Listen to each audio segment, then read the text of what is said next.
अस्सलामुअलैकुम, welcome back to my informative and educational channel ऐसे videos. जैसा कि आप तमाम को पता है 5 से 15 ग्रेड की जो मेट्रिकुलेशन कैटेगरी पे वैकेंसियाँ आई थी उसकी हमने प्रॉपर तैयारी प्रॉपर कंप्लीट प्रिपरेशन का आगाज़ आज से कर दिया है।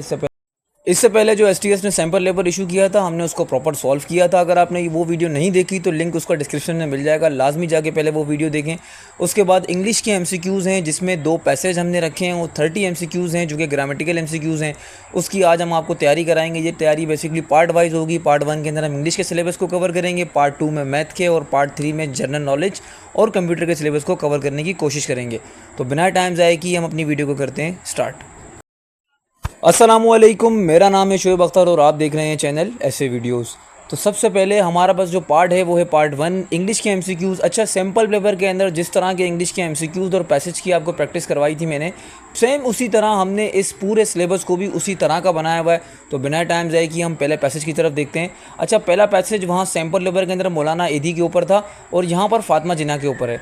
तो मैं रीड कर रहा हूँ। Fatima Jinnah, known as the mother of the nation, was the sister of Quaid e Azam Mohammad Ali Jinnah. She was dentist by profession but later joined politics to support her brother and fight for Pakistan's independence. After independence, she worked for women's rights and is remembered as a symbol of courage and integrity. तो questions दिए हुए 5 सवाल, वही logic है, passage से ही आपको इसका जवाब मिलेगा। कैसे मिलेगा? पहला सवाल देखते हैं। फातिमा जिन्ना was the sister of Quaid e आज़म। ऊपर पहली लाइन के अंदर ही हमें देखने को मिल गया फातिमा जिन्ना किन की बहन थी? कायदे आज़म मोहम्मद अली जिन्ना की। तो ऑप्शन सी हमारा हो गया दुरुस्त जवाब। नंबर 2 पर है हर प्रोफेशन वाज। ऊपर हम दोबारा पैसेज की तरफ जाएंगे तो हमें देखने को मिलता है she was a dentist by profession. इसका मतलब वो क्या थी? डेंटिस्ट थी। तो सिंपल हमें पैसेज से जवाब मिल गया। नंबर 3 पर है शी इज़ कॉल्ड द क्या वो किससे मतलब बुलाई जाती थी? क्या उनका लक़ब था? तो ये रहा, she was the mother of the nation. ठीक है, कौम की अम्मी थी। ऑप्शन बी हमारा दुरुस्त जवाब है। पैसेज से ही आपको जवाब मिल रहा है, कोई रॉकेट साइंस नहीं है। नंबर 4 पर है शी वर्कड फॉर वो किसके लिए काम करती थी? शी वर्क फॉर, इसका जवाब भी हम पैसेज से ही ढूंढेंगे। She work for women's right. तो इस तरह ऑप्शन बी वुमेन्स राइट होता है हमारा दुरुस्त जवाब। ठीक है। अच्छा, इसी तरह सवाल सॉल्व होते हैं, सिंपल सवाल होते हैं और उनका जवाब आपको आपके पैसेज से ही मिल जाता है। नंबर 5 पर हमारे पास एक क्वेश्चन था करेज एंड इंटीग्रिटी, जिसका दुरुस्त जवाब है she is remembered for her courage and integrity. मैंने आपको पैसेज से ऊपर मार्क भी कर दिया। तो इसी तरह भाई जवाब मिलते हैं। एक और हम पैसेज को देखेंगे इसके बाद। ठीक है, एक और पैसेज की प्रैक्टिस करेंगे, फिर उसके बाद हम अपने आगे एमसीक्यूज़ की तरफ बढ़ जाएंगे। ठीक है, यहाँ तक पैसेज का लॉजिक आपको क्लियर हो गया। पैसेज दिखाने और प्रैक्टिस कराने का बेसिकली मकसद ये है कि ताकि आप लोग प्रिपेयर हो जाएँ पैसेज का जवाब कैसे ढूंढना है। अब ये जो सेकंड पैसेज है वो मलाला यूसुफजई की ज़िंदगी के ऊपर है, तो मैं पढ़ने जा रहा हूँ। Malala Yousafzai is a Pakistani education activist known world wide for her fight for girls right to education. In 2012 she was attacked by extremist for her activism but survived and continued her mission. She became the youngest Nobel Peace Prize laureate and inspires millions of people to support education for all. Simple सा एक paragraph है जिसके questions का हम जवाब इसी passage को देखते हुए देंगे। तो मैं पैसेज की तरफ बार बार नहीं बढ़ूंगा, आपने खुद ढूंढना है। Malala Yousafzai is famous for, वो किसके लिए जानी मानी जाती थी? Education activism. ठीक है, ऊपर पैसेज से ही आपको जवाब देखने को मिल जाएगा। पहले का जो जवाब है वो है option C. Option C education activism हमारा दुरुस्त जवाब है। उसके बाद नंबर 2 पर अगर हम देखें तो she won the Nobel peace prize for education rights. Option B हमारा दुरुस्त जवाब है। ठीक है, नंबर 3 पर अगर हम देखें मलाला इज़ द देश Nobel laureate, youngest Nobel laureate, मतलब वो बिल्कुल कम उम्र के अंदर उनको नोबल प्राइज़ से नवाजा गया। ऑप्शन सी हमारा दुरुस्त जवाब है। ये तमाम जवाबात मैं अपने से नहीं दे रहा हूँ बल्कि ऊपर पैसेज से ही देख के दे रहा हूँ। ठीक है, बार बार उसकी तरफ मूव नहीं कर रहा हूँ क्योंकि आप लोग माशाल्लाह पहले पैसेज में मैंने कवर कर दिया। Malala fought for girls education, basically उसकी जो जंग थी ना वो लड़कियों की तालीम को लेके थी। उसको उसके आबाई गांव वालों ने तालीम लेने से मना किया, जिसकी वजह से तमाम मसले हुए। बड़ी कहानी है। नंबर 5 पर है she was attacked by extremist. ठीक है, यहाँ पर पैसेज का हमारा जो टॉपिक है वो ख़त्म होता है। इस सिलेबस के अंदर सिर्फ मैंने 2 पैसेज रखे थे ताकि आपको प्रैक्टिस करवा सकूँ, समझा सकूँ बेसिकली पैसेज होता क्या है और उसके जवाब कैसे मिलते हैं। अब हम शुरू करेंगे अपने इंग्लिश ग्रामर की एमसीक्यूज़। तो सबसे पहले जिस तरह मैंने सैम्पल लेवल में ऑलरेडी आपको बताया था कि सिनोनिम जो होता है वो होता है हम मायने अल्फाज। ठीक है। और एंटोनियम होता है मुतरादिफ मायने अल्फाज, इस तरह वर्ड्स अपोजिट होता है इस तरह वर्ड्स एंटोनियम्स भी होता है। सिनोनिम्स का मतलब होता है हम मायने, एंटोनियम का मतलब होता है अल्फाज के मुतरादिफ मायने वाले अल्फाज, ठीक है, उलट मायने वाले अल्फाज, ठीक है। तो पहला सवाल है choose the synonym of brave. Brave का सिनोनिम क्या है, मतलब ब्रेव बहादुर, ब्रेव कहते हैं बहादुर को, बहादुर का सिनोनिम है ऑप्शन 3 पर हमारे पास अवेलेबल है फेयरलेस। फेयरलेस का मतलब होता है बेखौफ, बेखौफ जो होता है वो बहादुर होता है, सेम ही मीनिंग है इनकी, ठीक है। अब मैं थोड़ा जल्दी जल्दी लेकर चलूँगा वीडियो को, तो आपने साथ देना है। The antonym of strong is, strong का एंटोनियम क्या है, मतलब स्ट्रॉन्ग का उलट क्या है, तो भाई स्ट्रॉन्ग का जो उलट है वो है वीक। ऑप्शन ए हमारा दुरुस्त जवाब है, वीक का मतलब होता है कमज़ोर। तो नंबर 3 पर हमारे पास है select the correct spelling. Spelling भाई ये सैम्पल पेपर में था, रिसीव RECEIVE, ऑप्शन बी हमारा दुरुस्त जवाब है। सिंपल करेक्ट स्पेलिंग आपने सॉल्व करनी है। नेक्स्ट है the synonym of happy is, happy का सिनोनिम होता है glad. Happy to see you, glad to see you, एक ही बात है, ठीक है। हैप्पी का मतलब होता है खुश, ग्लैड का मतलब भी होता है खुश। नंबर 5 पर है Ali goes to school daily, Ali रोज़ स्कूल जाता है। सिलेक्ट द वर्ब, हमें वर्ब तलाश करना है। जैसा कि मैंने आपको बताया subject plus verb plus object, present indefinite का टेंस है ये। अली सिंगुलर नाउन है जिसके साथ वर्ब के अंदर एस और ईएस का इजाफा हुआ है, ठीक है। बेसिकली गो एक वर्ड है, जबकि एस और ईएस का इजाफे के साथ ये गोज़ बन जाता है, तो गोज़ हमारा वर्ब है। हमेशा जुमले में वर्ब वो होता है जो काम हो रहा होता है। काम क्या हो रहा है, जा रहा है, अली क्या कर रहा है, जा रहा है, तो गोज़ हमारा वर्ब है, ठीक है। अली सब्जेक्ट है और जो स्कूल लिखा हुआ है वो हमारा ऑब्जेक्ट है। तो ये स्ट्रक्चर आपको पता होना ज़रूरी है। देखें एक एमसीक्यूज़ के साथ मैं एमसीक्यूज़ की बैक की साइंस भी सॉल्व करता हूँ, लॉजिक के साथ समझाता हूँ, ठीक है। नंबर 6 पर है choose the antonym of old. Old का मुतरादिफ मायने हमें जो है ना चूज़ करना है। ओल्ड तो यंग, ओल्ड का मतलब होता है बूढ़ा, यंग का मतलब होता है जवान, सिंपल, ठीक है। नेक्स्ट हमारे पास है the sky is blue. Identify the adjective, कह रहा है आसमान नीला है, एडजेक्टिव बताओ। देखो एडजेक्टिव बेसिकली क्या होता है, पार्ट्स ऑफ स्पीच के अंदर अगर आपने 8 क्लास के अंदर पढ़ा हो तो एक एडजेक्टिव की डेफिनेशन थी the word which describes the quality of noun और प्रोनाउन, ठीक है। मुझे आज तक याद है, उम्मीद करता हूँ आपको भी याद होगी, ठीक है। एडजेक्टिव वो होता है जो इसम की खूबियाँ या खामियाँ बताए जुमले के अंदर। यहाँ पर इसम क्या है, नाउन, इसम कहते हैं नाउन को, ठीक है। स्काई नाउन है तो इसकी खूबी क्या है कि वो नीला है, ब्लू। तो यहाँ पर जो वर्ड ब्लू है ये हमारा एडजेक्टिव है और यही हमारा दुरुस्त जवाब है, ठीक है, गुड हो गया। नंबर 8 पर है विच इज़ करेक्ट, वही स्पेलिंग चेक करनी है। सक्सेसफुल, SUCCESSFUL, सक्सेसफुल की स्पेलिंग बेसिकली ये होती है। तो अगर मैं ऑप्शंस की तरफ देखूँ तो ऑप्शन सी हमारा होता है दुरुस्त जवाब। नेक्स्ट हम देखें चूज़ द प्रीपोजिशन। जुमला है हमारे पास he is sitting dash the chair. यहाँ पर जो प्रीपोजिशन यूज़ होगा वो होगा ऑन। ऑप्शन ए हमारा दुरुस्त जवाब है।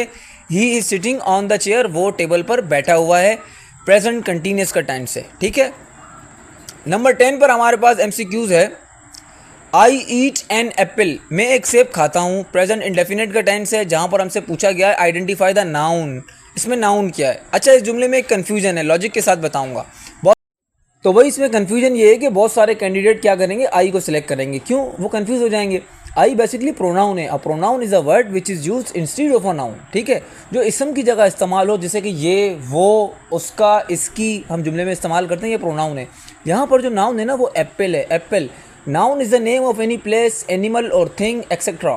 तो एप्पल जो है ये हमारे पास नाउन है, ऑप्शन बी हमारा होता है दुरुस्त जवाब। नंबर 11 पे है select the synonym of tiny. Tiny simple हमने उसके सैम्पल पेपर में भी सोल्व किया था। टाइनी का जो सिनोनिम है वो है स्मॉल, टाइनी को भी छोटा कहते हैं, स्मॉल को भी छोटा ही कहते हैं। नेक्स्ट हमारे पास है अपोजिट ऑफ हॉट इज़। गर्म का मुतरादिफ मायने बताओ, मतलब हॉट का मुतरादिफ क्या होगा भाई, कोल्ड होगा, सिंपल।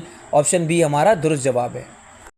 पूरे सैम्पल पेपर को देखते हुए हमने अपना ये सिलेबस तैयार किया है। जो नेक्स्ट हमारे पास क्वेश्चन है वो है करेक्ट द सेंटेंस, सेंटेंस को दुरुस्त करें। She don't like T, basically ये प्रेजेंट इंडेफिनिट का टेंस है, लेकिन इसमें गलती है वो ये है कि शी, ही, शी, इट और एनी सिंगुलर नेम के साथ प्रेजेंट इंडेफिनिट के इनकारिया या सवालिया जुमले में डू की जगह डस का इस्तेमाल होता है, डू का इस्तेमाल नहीं होता। तो यहाँ पर जो जुमला है वो बेसिकली ये है she does not like T, present indefinite का नेगेटिव टेंस है।